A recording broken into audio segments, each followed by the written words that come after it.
As of December 2024, several true crime cases have received significant public attention.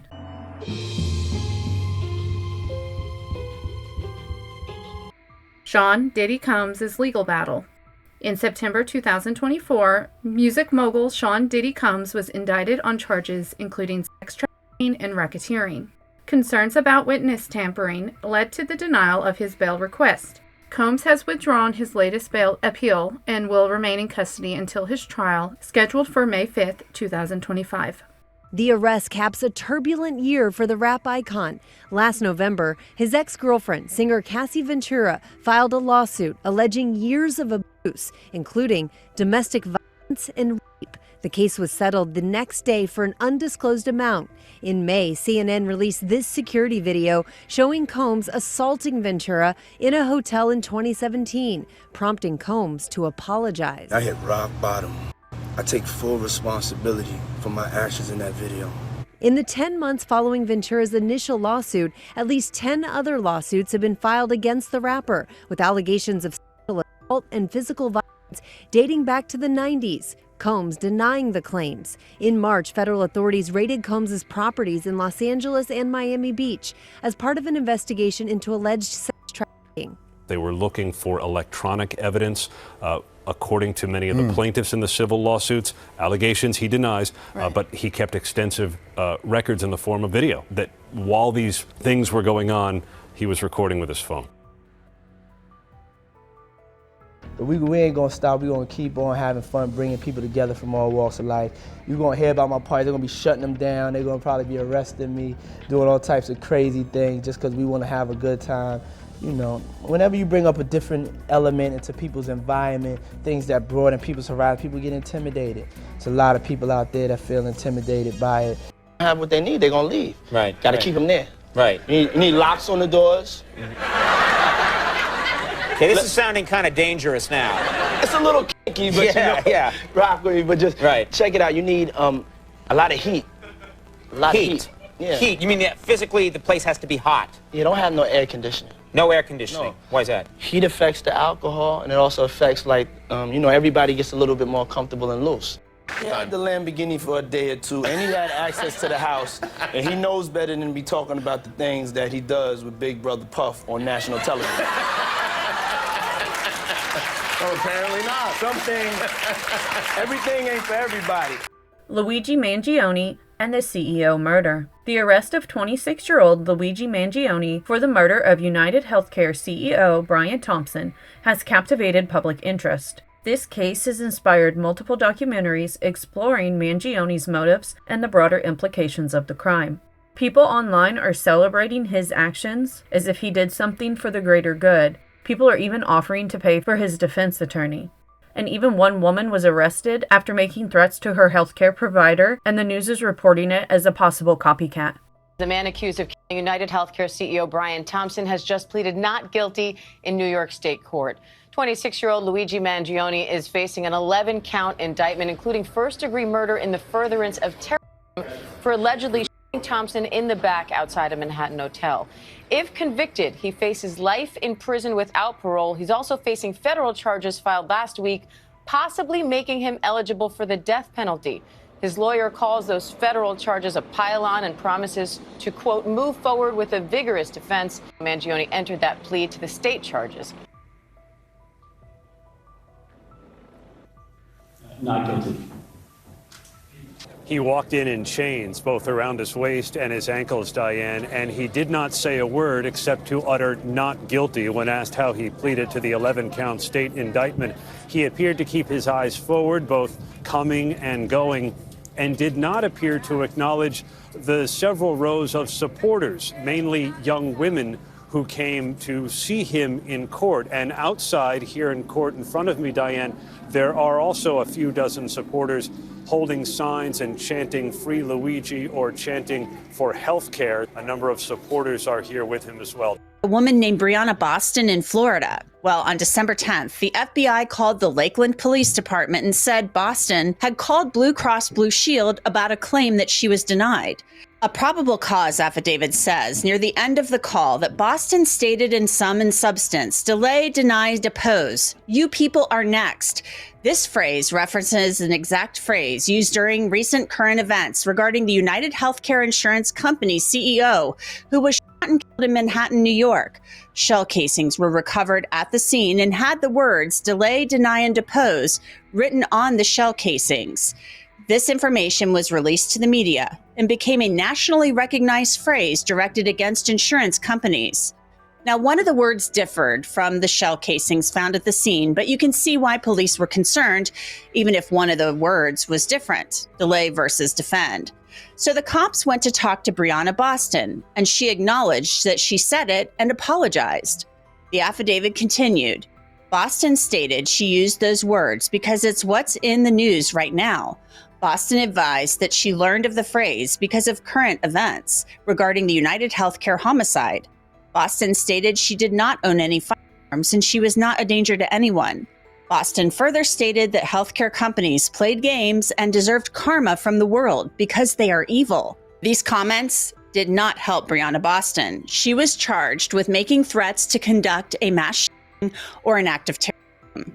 Law enforcement is, of course, on high alert for threats, and so are these insurance companies. We have a description on this perpetrator. How people can like this guy, that's a sickness, actually. And the intelligence of the American people. I think they should probably have a mural to Luigi somewhere, right? This was Luigi Mangione at his latest court hearing. A villain or a hero? On that question, America is dividing. He's the alleged assassin who spawned a line in merchandise and in tattoos, condemned and celebrated simultaneously. And Thompson is the healthcare executive who was gunned down. Sympathy has been sidelined by celebration of his alleged killer. This was a Boston music concert with Mangione's image projected on stage. We have seen a shocking and appalling celebration of cold-blooded murder. The adulation of a murder suspect has been condemned, but at the same time, a fundraiser in his support has grown. My name is Sam Beard. Organisers for a legal defence with the healthcare industry in their sights. They sort of profit off of this machine that is morally bankrupt and doesn't value the lives of human beings. It doesn't justify murder, though. Would you agree with that? The same logic has to sort of apply both ways, right? A CEO, he had his life sort of tragically and surprisingly to all of his loved ones cut short, but he was considered an effective CEO sort of exactly because he profited from denying people's claims, which cut their lives short. A man's murder has sharpened the debate here about health insurance companies putting profit before people, denying access to healthcare, typically at a time when a patient needs it most. It was a murder that's become so much more.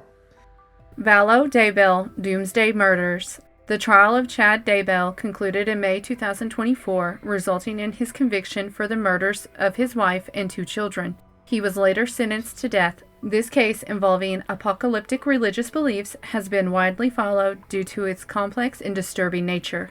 Darkness is knocking on the door all the time because that's the way dark works with the light. And I promise you that I have done nothing wrong in this case, but sometimes you have to hide in a cavity of a rock for your own life safety. And that's what the Lord requires of you sometimes.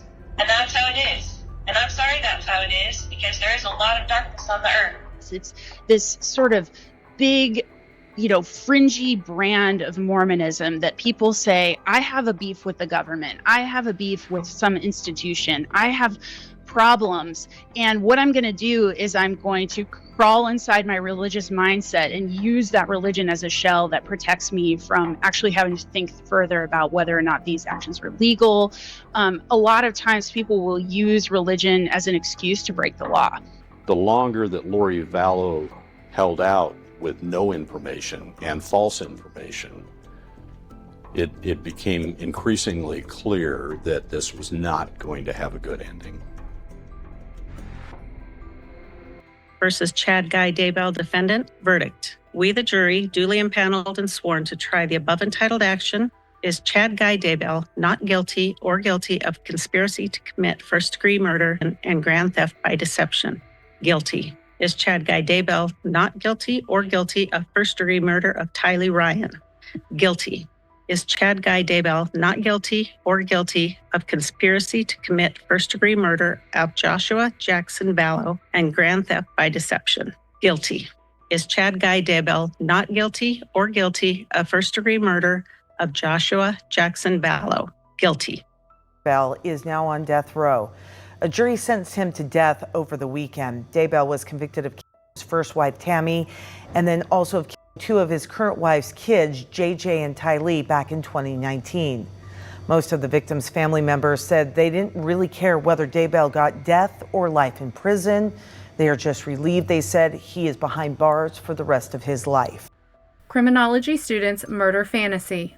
Nasim Sadi, a 20-year-old criminology student, was convicted for the meticulously planned murder of 2 women on Bournemouth Beach. His actions were driven by a twisted desire to create his own true crime narrative, reflecting a disturbing intersection of academic interest and criminal behavior. A true crime fanatic has been found guilty of stabbing a mum to death in a random beach attack. 20-year-old Nasim Sadi butchered 34-year-old Amy Gray on Durley Chine Beach in Bournemouth as she screamed at him, "Get off me." The twisted criminology student also stabbed Amy's pal, Leanne Miles, leaving her seriously injured in a horror attack. Sadi has now been found guilty of murder and attempted murder following a trial. Winchester Crown Court heard the monster had a morbid interest in true crime and horror movies. Sadi was also fascinated by knives, calling himself the Ninja King on Snapchat, and carried out searches for Brianna Jai's murderer and serial killer Levi Belfield. He would quiz his lectures at Greenwich University about how to get away with killing, even prompting one to ask, "You're not planning a murder, are you?" On May 20th, the monster started to make his fantasy a reality as he travelled to Durley Chine on a recce mission. CCTV showed Sadi prowling the beach at night, dressed in dark clothing, while he hunted for a good spot. 4 days later, he returned to Bournemouth to carry out the gruesome killing. Amy and Leanne had been chatting next to a fire to keep warm when Sadi struck, in an act horrifying in its savagery and in its randomness. Their screams were captured on CCTV as the monster stabbed them multiple times. Sadi then left the pair bleeding on the sand as he shrunk into the shadows, away from the glare of the streetlights or the moonlight. In a harrowing 999 call, Leanne was heard crying out in pain as she told the operator, "I've been stabbed loads of times. Oh my God, I'm getting dizzy. Please hurry up, please hurry up." She continued, "I'm bleeding everywhere. I've been stabbed loads of times." Paramedics raced to the scene, but personal trainer Amy was already cold to the touch. Her cause of death was given as multiple stab wounds to her chest and arm, including one to her heart. Leanne was rushed to hospital with 20 stab wounds to her chest and back, but miraculously survived. She later told police she and Annie had attempted to escape the knife-wielding maniac, but were unable to shake him off. In his police interview, Sadi said he had an interest in true crime and enjoyed horror movies. The killer denied murder, attempted murder, and an alternative charge of wounding with intent to cause grievous bodily harm, but admitted to failing to provide his mobile phone code to police. He will be sentenced at a later date. Gypsy Rose Blanchard's release and memoir. Following her release from prison, Gypsy Rose Blanchard, known for orchestrating the murder of her mother, Dee Dee Blanchard, has publicly reflected on her past. Her memoir, My Time to Stand, delves into the abuse she endured and the systematic failures that contributed to her actions, reigniting public discourse on her case. It's the first video of Gypsy Rose Blanchard with her husband after she was released from prison in the pre-dawn hours. Do you have any plans? Lots of them. Gypsy Rose Blanchard was a victim of Munchausen syndrome by proxy, a condition in which a parent fakes or exaggerates a child's illness to get attention. In Gypsy Rose's case, her disturbed mother tried to convince everyone the girl suffered from leukemia and muscular dystrophy. Fed up with years of unnecessary medical treatment, Gypsy Rose got her then-boyfriend to stab her mother 17 times. They later posted a Facebook message saying that blank is dead.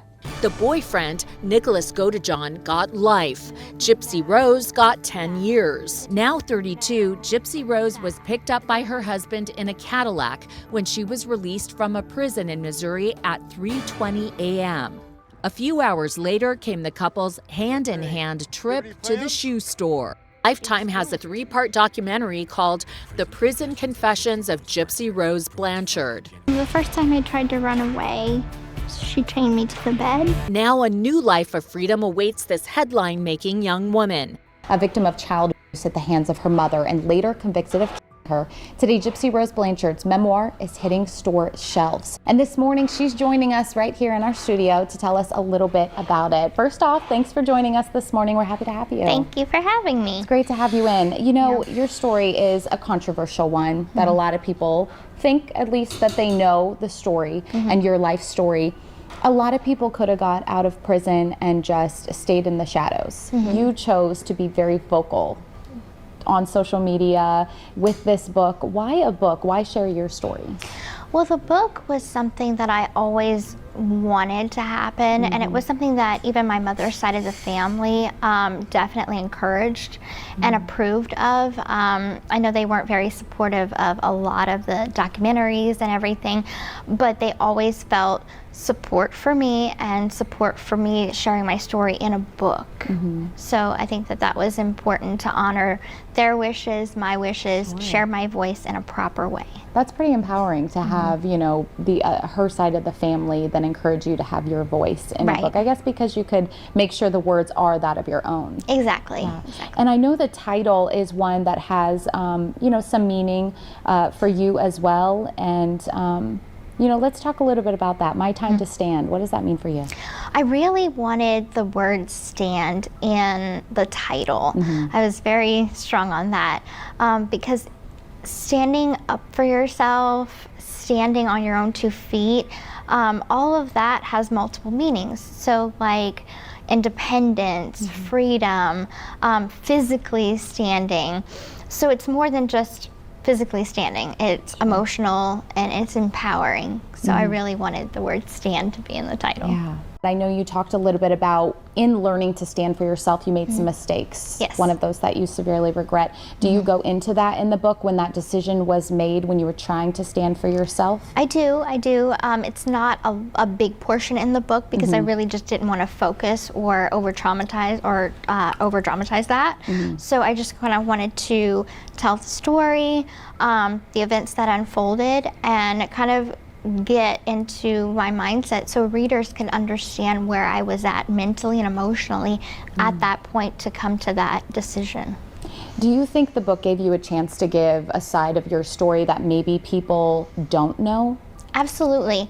The thing I love about the book is it doesn't tell just my story. It also goes into a little bit more of my mom's story and how she got to be how she was. These cases have not only dominated headlines, but have also sparked widespread discussions on social media and inspired various true crime media productions throughout 2024. Have any of these cases captivated you this year? Let us know your thoughts in the comments below.